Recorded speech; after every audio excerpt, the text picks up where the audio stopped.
n'urunana. Uyashawe ndekuragi wabaye uretse gatosha.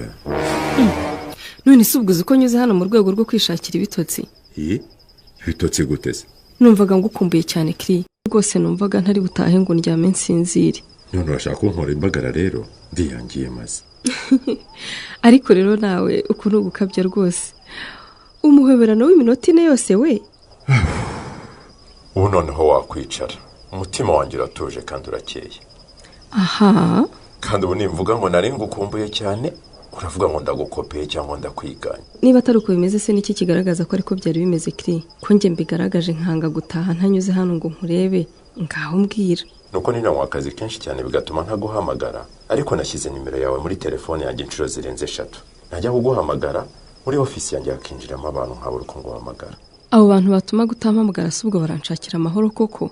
Barayagushakira cyane sho. Bagira ngo uze kunyirebera hano iwanjye. Muzimanira iki se mukobwa mwiza? Ugiye he? Kugira icyo nkora.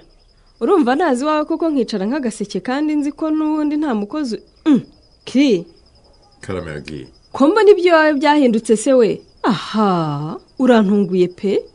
Uzi ko wagira ngo ufite umukozi we? Akazi nazaga gukora hano kose ndabona gasigaye gafite umuntu ugakora. Eka nta mukozi mfite da.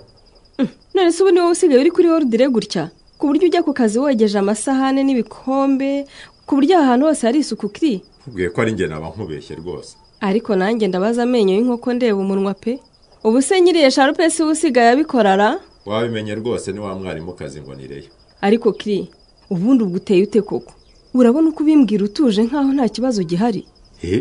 Ubundi si ikibazo kiri hege. Uwo nkunda uramuzi kandi nawe uriyizi.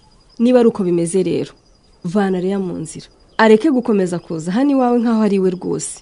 Agiwe bigira intambara shahaye. Mvana ukuboko ku rutugu se nyine. Kiri, kuko ngiye rwose am serious. Kusura komeje we. Ntaho gutaha.